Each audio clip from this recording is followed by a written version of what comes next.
I don't know what you thought you were gonna do in here today, but people like you don't belong in this part of town. That's just a fact. And now you get to find out what happens when you forget it.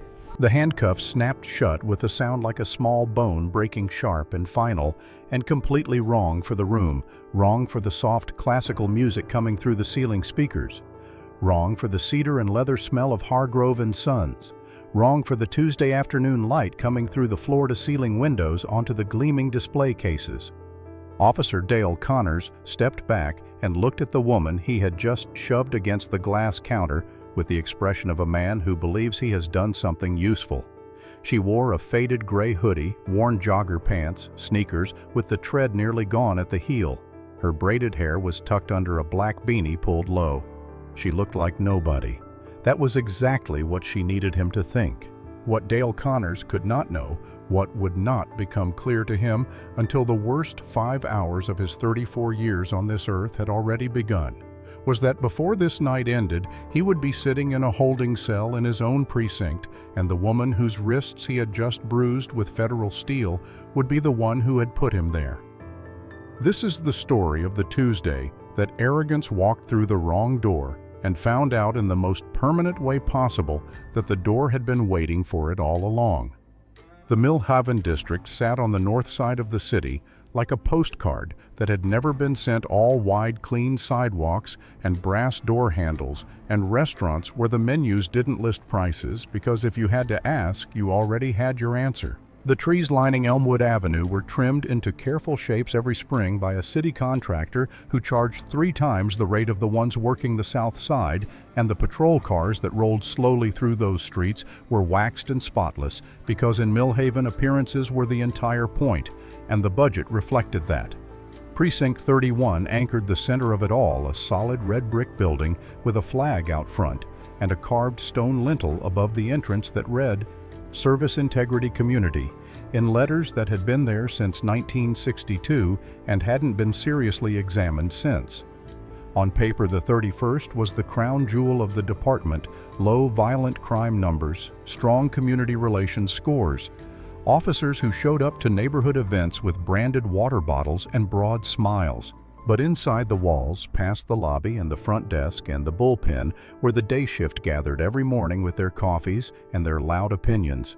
The 31st had been running on a different set of rules for a long time. Rules that had been written quietly and over years by people who never put them in writing, because they didn't need to, because everyone who mattered already knew them. The complaints that came in about stops in the neighboring Eastwick neighborhood, stops involving Black and Latino residents who had wandered into Millhaven for work or shopping or simply because the city didn't have a fence around it, those complaints had a way of disappearing before they ever reached a supervisor's desk. The excessive force allegations filed against 2 different officers over a 3-year period had both been resolved with the same notation in the same handwriting, insufficient evidence to support disciplinary action. The man whose name appeared most often on those resolutions was Deputy Chief Gerald Connors, who had an office on the 4th floor of headquarters downtown and a nephew on the patrol roster of the 31st, and who had spent nearly a decade making sure those 2 facts remained as comfortable as possible for everyone who was paying attention and as invisible as possible to everyone who wasn't.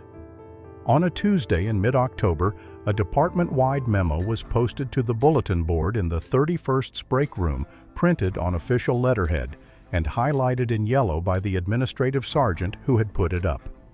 It announced that effective Wednesday morning at 0800 hours, the 31st Precinct would be under the command of Captain Diana Monroe. A few officers read it and said nothing. One made a comment under his breath that his partner chose not to hear. Another took his coffee and walked back to his desk without expression. None of them knew what was already in motion.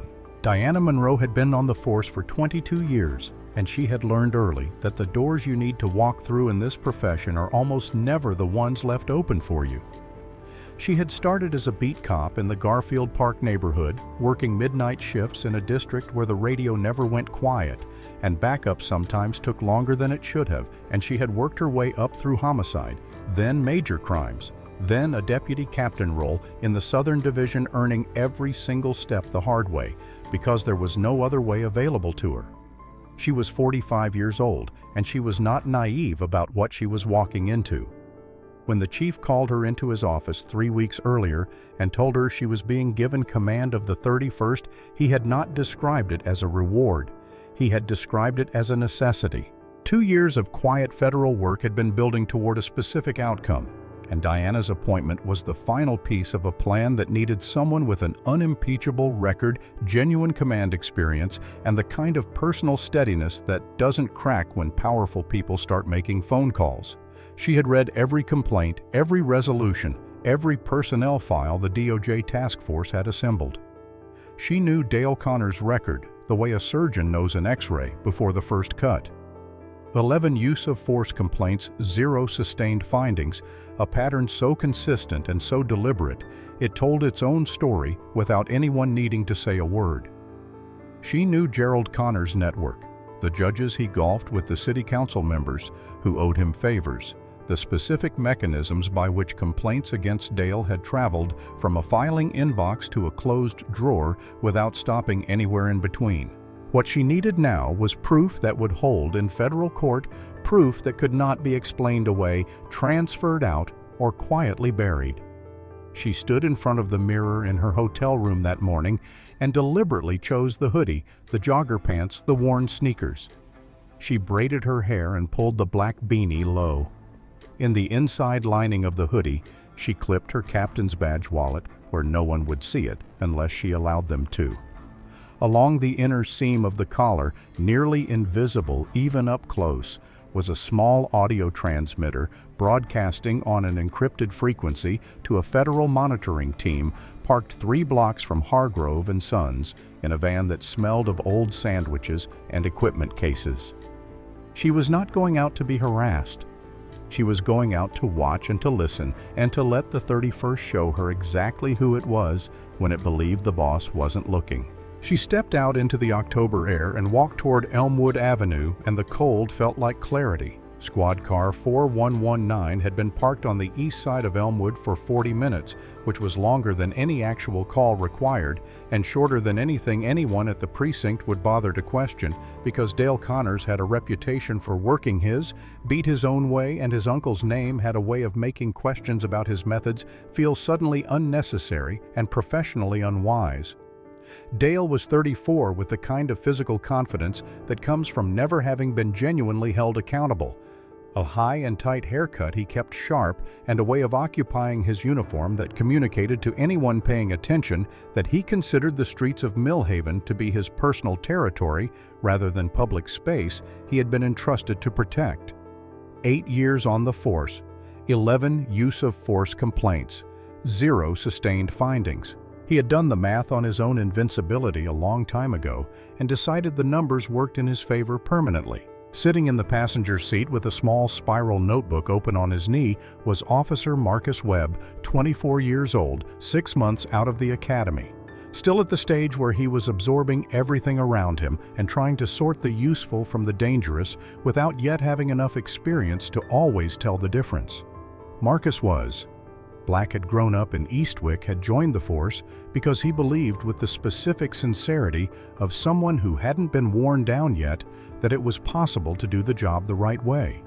He had been assigned to Dale as a training officer 3 months earlier, and the assignment had been sitting in his chest like a stone. He kept trying to put down and couldn't. Dale had been explaining proactive policing to Marcus for most of the morning, in the way that someone explains something when what they really want is agreement rather than understanding. He talked about patterns and profiles and reading a neighborhood, reading it the right way, he said, meaning his way, and each time Marcus offered a quiet counterpoint, Dale responded with a version of "you'll understand eventually, kid," that closed the conversation without actually engaging it. Then Dale's hand stopped moving on the coffee cup. Marcus followed his gaze across the street and through the floor-to-ceiling windows of Hargrove and Sons, where a woman in a gray hoodie had just walked through the front entrance. She was doing nothing. She walked in, paused the way anyone does when entering an unfamiliar space, and moved toward the accessories counter with the unhurried ease of someone who had a purpose and no particular anxiety about it. Marcus watched her for a moment and saw a person going into a store. Dale watched her for the same moment and reached a conclusion that had nothing to do with what she was actually doing. Dale set the coffee cup on the dashboard slowly and reached for the door handle. Marcus said she was just a customer browsing. He said they didn't have a call. He said there was nothing here that required their involvement. Dale was already getting out of the car. Inside Hargrove & Sons, the air smelled of cedar and leather polish, and the particular quiet that expensive things generate around themselves, a quiet that costs money to maintain and communicates that cost without saying a word. The display cases along the back wall held watches, fountain pens, and fitted cases, small silver accessories that caught the overhead light in carefully calculated ways. Diana had stopped in front of the pen case and was speaking to Kevin, the young store clerk, 22 years old, in a black blazer, who was visibly anxious in the way retail employees get when they sense something shifting in the room before they can identify what it is. Diana had asked to see the third pen from the left, a Pelican dark green barrel gold nib, the specific model that her old homicide lieutenant had mentioned once in passing, the kind of offhand detail she had filed away because that was the kind of person she was. Kevin was reaching for the case when the front door opened and the sound of boot heels on the hardwood floor changed everything about the room. Dale did not introduce himself. He did not state a reason for the stop. He walked directly to Diana and told her in a voice pitched to project authority rather than communicate information to step away from the glass. Kevin began to say that she was a customer that she had just asked about Dale, cut him off without looking at him. Diana turned slowly, taking Dale in with the calm, methodical attention of someone cataloging rather than reacting name-tag posture, the particular angle of his chin that told her everything she needed to know about how he expected this interaction to end. She asked clearly and without heat what the problem was. She asked for his reason for the stop. Dale told her to turn around and put her hands on the glass. She declined. She asked him to call his supervisor. The word supervisor landed in Dale's ear like a personal challenge, and he responded the way he always responded to anything that felt like resistance, by escalating immediately, rather than pausing for even 1 second to consider whether the escalation was warranted. He grabbed her left arm, twisted it behind her back with more force than the situation required or the law allowed, and the sound that came from the people nearby was a single collective exhale. The involuntary response of a group of people watching something go wrong that they cannot stop. Kevin stood frozen, with his hand still extended toward the display case. 2 women near the handbag section had their phones out. An older man near the entrance had stopped walking entirely. Dale leaned close, his face inches from hers, and what he said next, he said quietly, deliberately. Quiet, the voice of a man who thinks whispering makes something less than what it is. What he said was, "I don't know what you thought you were going to do in here today, but people like you don't belong in this part of town. That's just a fact. And now you get to find out what happens when you forget it." The transmitter along Diana's collar captured every syllable with complete clinical clarity. 200 yards away in the monitoring van, a federal agent made a notation in the log and circled it. Marcus Webb was standing at the entrance. His body camera was recording. His face had gone the color of ash. His hands hung at his sides, and he did not move because 6 months on the force had already taught him what happened to officers who moved in the wrong direction at the wrong moment. But his camera kept running steady and truthful, the way the truth tends to be when people stop paying attention to it. The handcuffs closed around Diana's wrists, and she let them, and she began to count. The back seat of a patrol car is designed to be uncomfortable and not by accident. The hard molded plastic, the absence of door handles on the inside, the cage between you and the front, the way the door can only be opened from outside. It is a space that communicates through its architecture alone that the person inside has already been judged and found to be a problem that needs containing, rather than a person whose situation might be more complicated than it first appeared. Diana sat with her hands cuffed behind her and her back straight, because slouching would have meant letting the moment define her posture. and she was not going to do that. She could feel the edge of a bruise already forming along her left wrist where the cuff had been torqued too tight, and she filed that detail away alongside everything else. Dale drove the way he always drove when he was feeling good about something too fast through the yellows, braking harder than necessary at the reds, taking corners with a sharpness that served no purpose except to demonstrate that he controlled the vehicle and, by extension, everything in it. The third time it threw Diana forward against the cage, she knew it was deliberate, and she knew she wouldn't give him the satisfaction of saying so.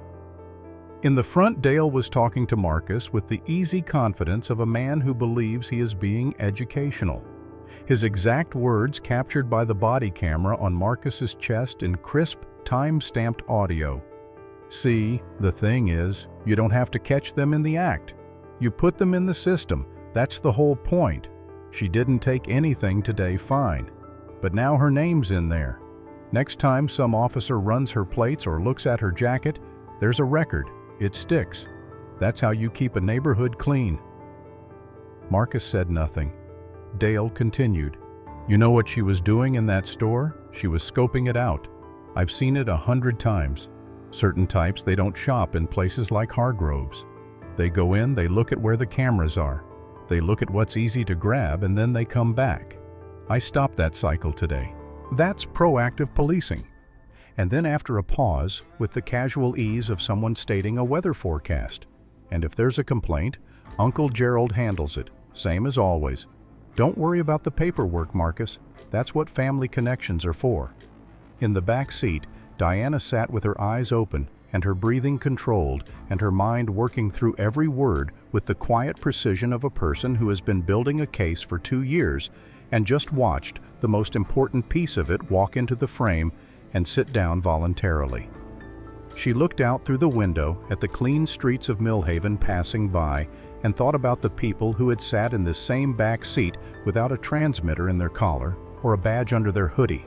People who had done nothing wrong on an ordinary afternoon and had ended up in the system anyway, their names attached to records they didn't earn because the man in the front seat had decided they looked like they didn't belong. The gates of the 31st Precinct opened. The car rolled through. The gates closed. The booking room of the 31st Precinct at 3 in the afternoon had the low, constant hum of a place that knew exactly what it was. Fluorescent lights buzzing steadily overhead, the smell of old coffee and floor wax, and the specific flatness of air that has been breathed and recycled in an institutional space for too many years. 2 officers at a side desk arguing about a sports game with the comfortable loudness of men who feel completely at home. A detective near the filing cabinet, reading something with the resigned expression of a person who already knows the answer but has to confirm it anyway. Sergeant Roy Briggs occupied the elevated booking desk the way a man occupies a chair he has sat in for so long that it has shaped itself around him. 52 years old, solid as furniture, entering data into a keyboard with 2 fingers in the methodical way he had done every single shift for 2 decades. Dale came through the door with Diana in front of him and his voice already at performance volume. He called out to Briggs using the familiar shorthand of shared break rooms and slow Tuesday afternoons, and he used the phrase, "Live one," the way hunters use it. And when he shoved Diana toward the booking desk and she caught herself against its edge without flinching or looking down, a few heads in the room turned. He dropped her wallet on the desk with a deliberate slap and told Briggs to run the name through the system. He said he wanted to see the length of her sheet, and he said it with the confidence of a man who has done this dozens of times and knows exactly how it ends. Briggs picked up the wallet with the automatic motion of a person completing a familiar task. He flipped it open. He pulled out the driver's license and looked at the photograph, then at the name printed beneath it. His fingers stopped moving. His eyes traveled slowly and then very quickly to the bulletin board on the wall 3 feet to his right. The one where the memo had been posted yesterday morning on official letterhead, the one he had read twice because the first time he hadn't quite believed it. Captain Diana Monroe, Commanding Officer Precinct 31, effective Wednesday 0800 hours. He looked at the license. He looked at Diana, She looked back at him with the steady, patient attention of someone who has been waiting for exactly this moment and has no reason to rush it. What happened next in Roy Briggs was not a thought exactly, it was more like the feeling a building gets when you discover that something foundational has been wrong for a long time, and the discovery arrives all at once. A thin film of sweat appeared at his hairline. He stood up from his stool, something he almost never did anymore, and the chair scraped back against the floor with a sound that was too loud in the room that was suddenly going quiet around them. In the background, Dale was still talking. He was telling two officers nearby about the stop, about how he'd spotted her through the window, about how you develop an instinct for these things, about how Millhaven needed officers who weren't afraid to act on that instinct. His voice was filling the room the way it always did. Not one person in that room was listening to him anymore. Briggs opened his mouth, and everything that had been holding itself in place began to fall. Briggs said the words as a direct order, "Take the cuffs off her right now," and Dale heard them the way a man hears something that doesn't match his operating model of the world, which is to say he heard them and immediately converted them into something he could dismiss. He said no. He said she was a suspect. He said Briggs didn't have the authority to countermand an arresting officer's decision. His voice had the particular texture of a man who has never been told no by anyone in this building and cannot process the experience. Briggs said it again, and this time his voice carried something Dale had not heard from him in 8 years of working the same precinct. Not softness, not patience, but the flat, pressurized tone of a man who has run out of ways to be careful about something urgent. He stepped down from the raised platform and came around the side of the booking desk, a physical displacement that Roy Briggs almost never made, and something in the mechanics of that movement reached the far edge of Dale's awareness and began to disturb it. The sports argument at the side desk stopped mid-sentence. The detective put down his folder. The keyboard went silent. The room arrived at a stillness that was not peaceful, but waited the kind that gathers before something that cannot be undone. Diana spoke then for the first time since they had come through the door. She did not raise her voice or perform for the audience that had assembled without intending to. She addressed Dale by name and rank with the precision of someone issuing an instruction and told him to reach into the inner lining of her hoodie, left side inner seam, and remove what he found there. Dale looked at Briggs, who gave him nothing. He looked at Marcus, who had stationed himself just inside the doorway and was staring at the floor with the careful, deliberate stillness of a man trying to make himself very small. He looked at the other officers in the room, and not one of them offered him the confirmation he was looking for. He stepped toward Diana. He reached his right hand through the front of her hoodie, feeling the soft fleece of the interior lining moving past the kangaroo pocket toward the inner seam. His fingers found something smooth, cold, rigid, with the specific weight of an object that had been made to be important. He gripped it and pulled it out slowly. He turned it over in his hand. It was a badge wallet, dark leather worn at the corners from regular use, thin but carrying the particular gravity of formal things. He looked at it. He opened it. What happened inside him in the next 3 seconds was not thought. It was the grinding, escalating wrongness of a machine that has been given the wrong input, a sensation his nervous system registered before his brain had the language to name it. The fluorescent lights of the booking room hit the face of the badge and sent gold back at him. Not the brushed silver of a patrolman's shield, not even the standard gold of a detective's, but the deep, heavily polished gold of a captain's shield, with the department seal rendered in raised relief at the center and the wings of an eagle spread across a field of dark enamel below it. Beneath the badge, stamped into the leather lining in letters he had to read twice because the first time produced no understanding, Captain Commanding Officer. He read it again. The letters did not change. He looked up at Diana. She was watching him with an expression that was not triumph, and was not anger, and was not anything so simple as satisfaction. It was the expression of a person who has done a job correctly and is watching the result arrive exactly on schedule with the patience of someone who planned for this specific moment months before it happened. He looked to his right at Marcus Webb. Marcus was looking at the linoleum with the focused attention of a man who has decided that the floor is the most important thing in the room right now. He looked to his left at Roy Briggs. Briggs was looking directly back at him with the face of a man who has no resources left to offer and no intention of pretending otherwise. The badge wallet left Dale's hand. His fingers simply ceased to function, opened without instruction, and the wallet fell and hit the linoleum with a sharp, clean clack that rang across the silent room like the strike of a small hammer. Nobody moved. Nobody breathed. Diana lowered herself carefully, hands still locked behind her back knees, bending with the controlled deliberateness of someone who refuses to make this undignified, and she picked the wallet up from the floor herself. She rose, straightened her spine, and with a slow and entirely composed motion, she clipped the badge to the outside of her hoodie collar, where it caught the overhead light and threw its gold against the faded gray fabric. In a contrast so stark it looked almost like it had been staged. Though it had not been staged, it was simply the truth settling into the room and taking up the space it was always going to occupy. The room held its breath. "My name," she said, and her voice was the kind of quiet that travels, "is Captain Diana Monroe. I am the commanding officer of Precinct 31, and I am assuming command of this precinct effective right now, not at 8 o'clock tomorrow morning. Right now." Dale's mouth moved. What came out first was denial. The badge was stolen. It was a setup. She couldn't possibly be who she was claiming to be, and each attempt at an alternative explanation collapsed before it finished forming, because there was no version of this moment that the person who had created it could now reshape.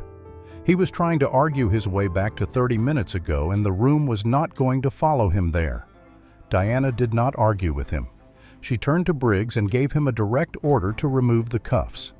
Briggs moved with the careful urgency of a man who understands that every second he stands in this room is now being weighed as a statement about his own character, and the cuffs came open with a click that seemed louder than it should have been.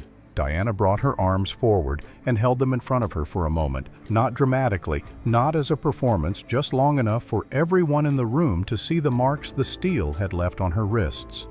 The darkening that would be fully bruised by morning. She did not make a speech about it. She rolled her wrists, once adjusted the badge on her collar, and turned to look at Officer Marcus Webb. She called his name. He stepped forward from the doorway and stood with something close to attention, the spiral notebook still in his left hand.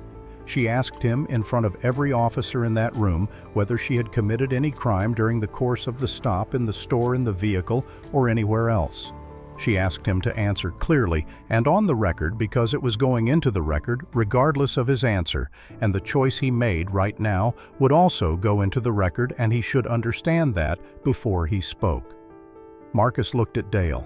Dale's eyes were burning, the look of a man calling in a debt that had already been canceled, communicating the wordless threat that the blue wall had always made credible, and that now in this room carried no more force than smoke. Marcus turned back to Diana. He said, "No, Captain," in a voice that was steadier than he expected it to be. And then he said the rest of it, that the stop had been initiated without probable cause, that no criminal behavior had been observed at any point during the encounter, and that the stop had been verbalized by Officer Connors as motivated by the subject's appearance and her presence in the neighborhood. He said this clearly at volume for the room and for the body camera still running on his chest and for the transcript that would exist by the end of the week. Dale's face when Marcus finished was the face of a man who has just watched the last structure he was relying on come down. Diana named each violation in sequence: unlawful detention, assault under color of authority, deprivation of civil rights, official misconduct, and she connected each one to its corresponding section of department protocol and its corresponding federal statute, not as a lecture, but as a record being built in real time out loud in front of witnesses. Then she held out her hand, palm up, and said nothing else. Dale unclipped his badge with hands that could not quite hold steady and placed it in her palm. He removed his service weapon from the holster and set it on the booking desk with both hands, the way you set something down when you understand that whatever follows is already beyond your ability to influence. Briggs led him through the door at the back of the booking room, the door that Dale Connors had walked other people through hundreds of times, the door whose function he had never previously had reason to consider from the perspective of the person going through it. And the sound of the cell door closing behind him was the kind of sound that doesn't need explanation. Diana stood at the booking desk and looked at the room of officers who were looking back at her. Nobody spoke. She let the silence exist for a moment, the way a person lets a difficult truth settle before moving to the next thing. And then she asked Briggs to note the time in the official log. The 31st Precinct had a new commanding officer. Diana gave Dale his one permitted phone call, not as an act of procedural generosity, but as the final deliberate step in a plan that had been in motion for 2 years, because she knew exactly which number he would dial and exactly what the person on the other end of the line would do when he heard what had happened. And that response, that specific, predictable, inevitable response, was the piece of evidence the federal case still needed, the piece she had come to Millhaven today to collect. Dale dialed with the panicked speed of a man who has skipped past strategy entirely and landed on desperation. Gerald Connors picked up on the second ring. The conversation was short because Dale was too frightened to be coherent and Gerald was too angry to need many details. What Gerald understood from the fragments his nephew managed to produce was this: Dale was in a cell in his own precinct. The new captain had put him there. The situation needed to be corrected before it produced documentation that would require explanations he didn't want to give. Gerald said what he always said in situations that required correction, that he would handle it, that Dale should say absolutely nothing to anyone, that this was what the arrangement existed for. He said it in the low authoritative register of a man who has made problems disappear before and has no reason to believe this one will be any different. He was at a dinner with 2 city council members when the call came in, and he excused himself from the table with the brief, practiced apology of someone whose responsibilities occasionally require interruption, which was true, though the nature of the responsibility had never previously been quite this exposed. He collected his overcoat and walked out into the October night, already moving toward his car with the certainty of a man who has never had to consider the possibility that his certainty might be wrong. 3 blocks away, in the monitoring van that smelled of stale food and equipment cases, Agent Priya Okafor heard Gerald Connors' voice enter the recording for the first time and tapped her colleague's arm without taking her eyes off the audio display. The timestamp was clean. The content was explicit. They had been building toward this frequency for 11 months. Diana was standing in the hallway outside the booking area when Briggs approached her and asked, with the honest humility of a man who was recalibrating everything he thought he understood about this evening, whether there was anything she needed before the deputy chief arrived. She thanked him simply and went to the locker room that had been prepared for her use and emerged 8 minutes later in her class.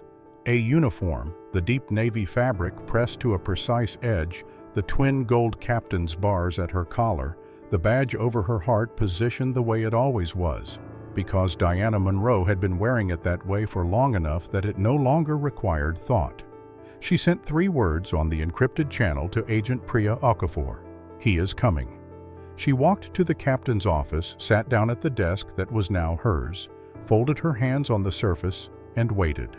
Gerald Connors entered the 31st Precinct like a man who owned it because for nearly a decade he had, and because the habit of ownership is remarkably resistant to revision even when the conditions that established it have already quietly ceased to exist. He was a large man in his late 50s with the bearing of someone who had spent years walking into rooms and watching them rearrange themselves around his presence, wearing a charcoal suit that communicated importance without needing to explain it. His 2 aides moving in his wake with the careful energy of people whose job is to absorb the turbulence that significant men generate. The precinct bullpen went quiet when he came through the door, not the quiet of respect exactly, but the specific quiet of a room full of people who know something that the person who just arrived does not all simultaneously aware that they are about to watch it surface. The door to the captain's office opened. Diana walked out in full uniform, and the 2 of them stood in the open space of the squad room, separated by 15 feet of linoleum and 22 years of completely different experiences of what the law was for and who it was designed to protect. Gerald looked at her, the uniform, the bars, the badge, and he did not step back, because stepping back was not something Gerald Connors did, but there was a visible half-second of recalibration in his face, a tiny involuntary pause in which his model of the next 30 minutes was updated and then almost immediately dismissed, because he had come here to do something specific, and he had been doing specific things in precincts for a very long time. What followed was Gerald Connors making in the next 5 minutes every single mistake that Diana had anticipated he would make in roughly the order she had predicted, because people who have operated without consequence for long enough stop believing that consequences are a category that applies to them even in situations where basic caution would dictate otherwise. He told her to release Dale. He told her the booking record needed to be cleared. He told her she was suspended pending termination and should surrender her weapon and her shield. He referenced council members by name in a way that was intended to sound like a weather report, but landed on the audio feed as explicit political interference in a criminal proceeding. He told Briggs directly, with multiple witnesses present, that nothing from tonight was to be entered into any official log anywhere. Diana stood and let him talk because every word was traveling from the transmitter at her collar into equipment that was recording it with complete fidelity, and every word was the federal case completing itself in real time. When he finished, she reached into her uniform jacket and placed a manila folder on the nearest desk. It landed with the quiet authority of 2 years of work. She told him briefly what it contained: the DOJ investigation, the pattern of complaint resolutions, the financial records, the names of 3 officers whose transfers out of the precinct had coincided precisely with their willingness to file formal reports about what they had witnessed on Dale's shifts. She told him without heat or drama that his arrival at this precinct tonight and every instruction he had issued since walking through the door had been recorded on a federal frequency and would be submitted to the U.S. Attorney's Office before the end of the evening. Gerald looked at the folder without picking it up. His face moved through several things: disbelief calculation, the embryo of a threat that he thought better of, and then arrived at an expression Diana recognized as the first honest emotion she had seen from him all evening. The front door opened. Agent Priya Okafor came through it with 4 federal agents behind her, moving with the efficient coordination of people who have rehearsed this specific sequence and are executing it without deviation. She stated Gerald Connors' name and the charges against him in a clear, level voice that carried to every corner of the squad room. She produced the arrest warrant with the federal seal, and the agents moved. Gerald Connors stood still for exactly 3 seconds, long enough for the room to fully comprehend what was happening, and then the handcuffs closed around his wrists. The sound they made was the same sound the cuffs had made on Diana's wrists in Hargrove and Sons 5 hours earlier. The same steel, the same mechanism, the same irreversible click. The only thing that was different was whose wrists they were on. Marcus Webb's body camera footage was released to the public by the district attorney's office within 48 hours, and the way it moved through the country was less like a news story and more like something that had been waiting to ignite, spreading fast and far through the specific kind of shared recognition that happens when people see something they have known about for a long time finally arrive in a form that cannot be argued away or filed into a drawer. The footage showed everything: the stop with no basis, Kevin the store clerk being cut off mid-sentence, the physical force, Dale's words captured with the audio clarity of a confessional and with the same quality of permanence. It showed Marcus standing at the entrance, his body camera steady, even when the rest of him was not recording the truth, because the truth was there and the camera was running, and those were the only 2 requirements. The phone calls that came in over the following days brought voices that had been waiting for years to find somewhere to go. People from Millhaven and Eastwick and the neighborhoods beyond. People who had been stopped without cause, who had filed complaints that were resolved before anyone with authority read them, who had been told quietly and not unkindly that there was no point in pursuing things because nothing would come of it. Their accounts layered over the official records like a second map drawn on top of the first, and the shape of what had been built over a decade became visible in a way it had never been when the parts were held separately. Dale Connors sat in county lockup awaiting trial without the benefit of his uncle's connections because his uncle was in federal custody, and his uncle's connections were engaged in the specific project of creating as much distance between themselves and the Connors name as the speed of a phone call would allow. He had lost weight. He had lost. The particular confidence that had defined him, the physical ease of a man who has never been seriously held accountable, was gone, replaced by the hollow, sleepless look of someone discovering for the first time that the ground under him was not what he thought it was. Gerald Connors was suspended without pay within 72 hours of his arrest. His personal assets were frozen as part of the racketeering investigation. His wife retained private counsel in the first week and was not heard from again in the context of this story. 9 officers with documented connections to the network he had maintained over a decade were placed under review.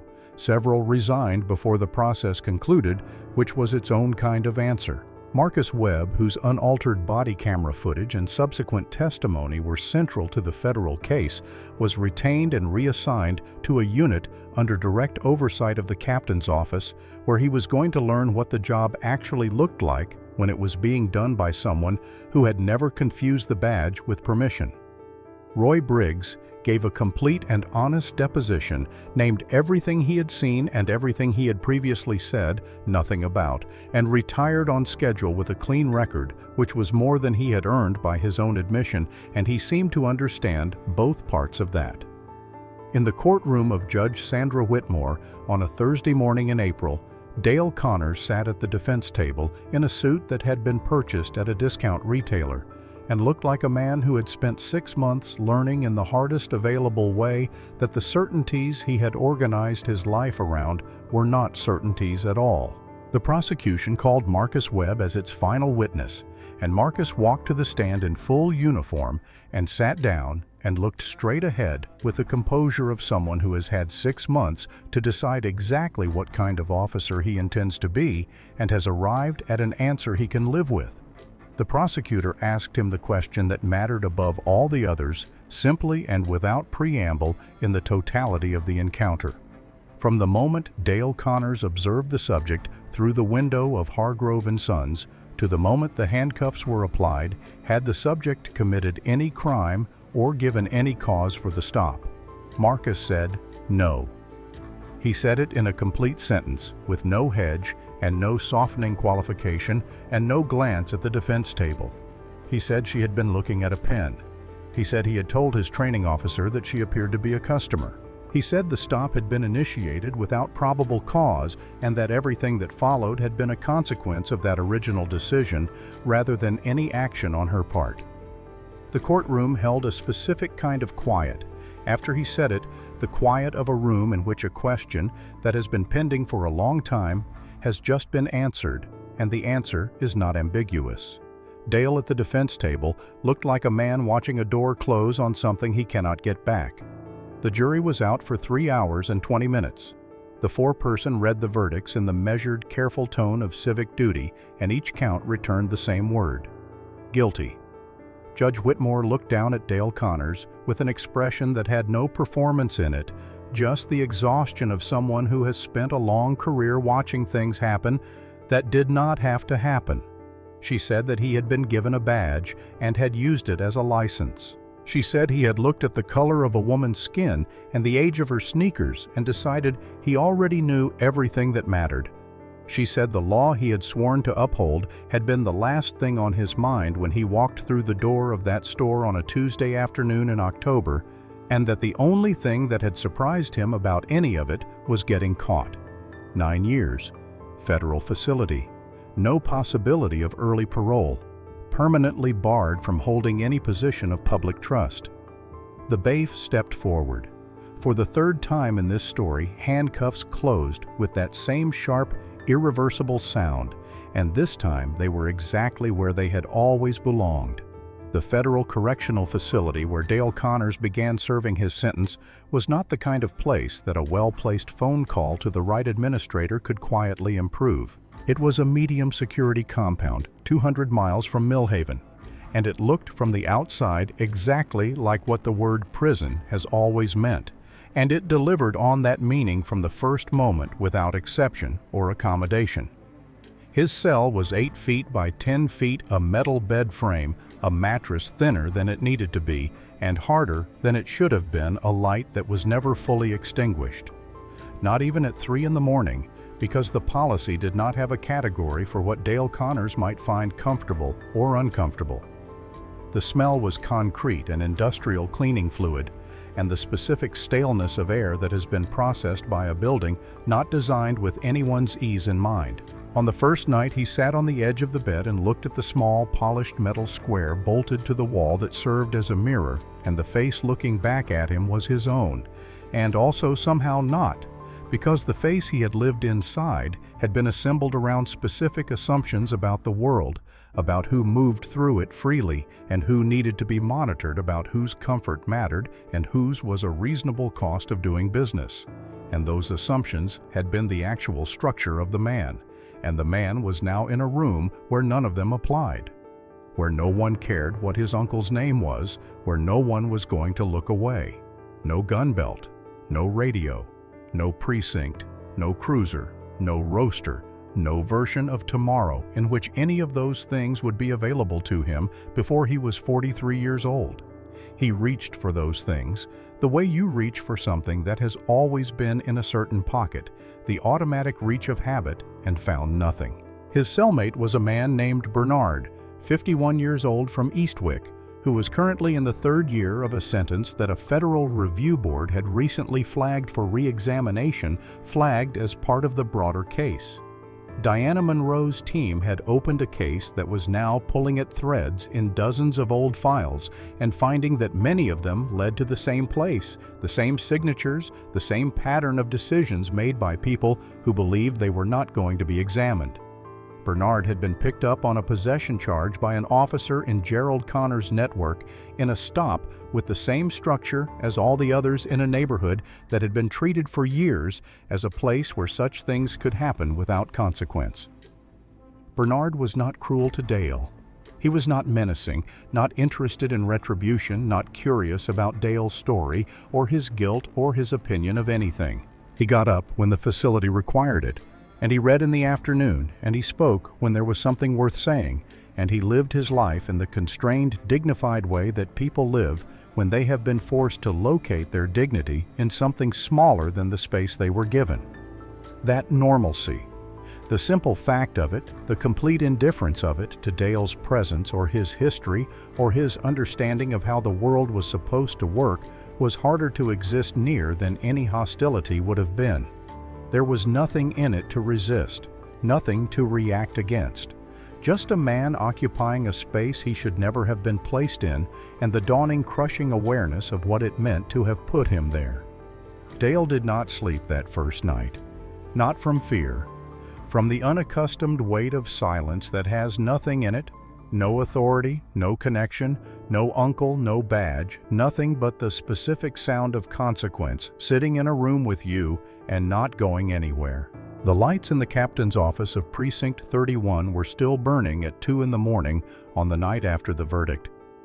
The officer on overnight desk duty noticed them when he walked past and kept walking because the captain kept the hours she kept, and it wasn't his place to have an opinion about it. Inside, Diana sat at the desk with her uniform jacket on the back of the chair and her sleeves rolled up and a mug of coffee that had gone cold an hour ago at her elbow. The file drawer to her left was open. On the desk in front of her was a list, 23 names typewritten representing 23 complaints that had been administratively closed without action over the previous 9 years under Gerald Connors's watch. 23 people who had filed reports and been told in effect that the system had considered their situation and decided it wasn't worth the trouble.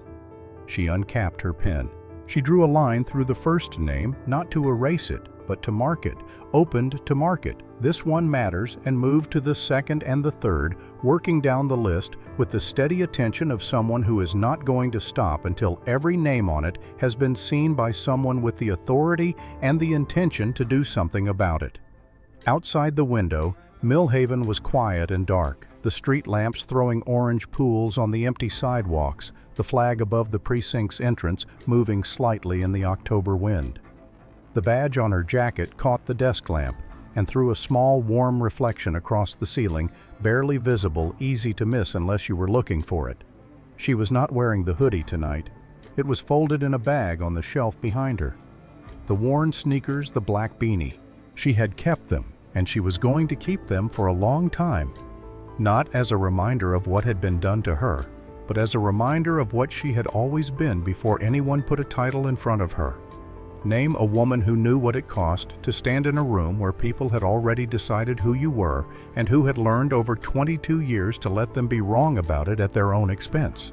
Then she looked at the 23rd name on the list, drew her line through it carefully, closed the folder, and picked up her pen again because there was a 24th file on the corner of the desk and then a 25th, and the work was not going to do itself, and she had nowhere else she would rather be.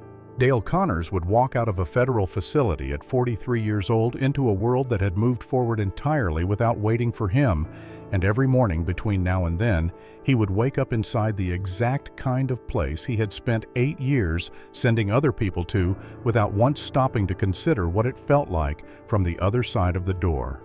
Precinct 31 changed not overnight, not from a single speech or a policy memo, but the way things change when the person in charge refuses to let convenience become a reason to look away over months and then over years until the change became the thing that the place simply was.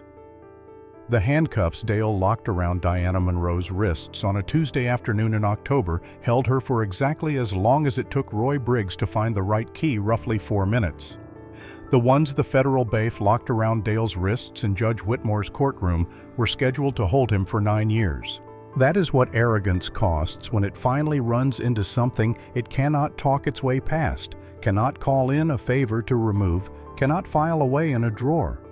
It costs exactly what it took. Not more, not less. Just the precise and permanent weight of everything it chose to be. If this story landed with you, hit the like button and share it with someone who needs to hear it today. Subscribe to our channel. We have more stories coming, and you do not want to miss what's next.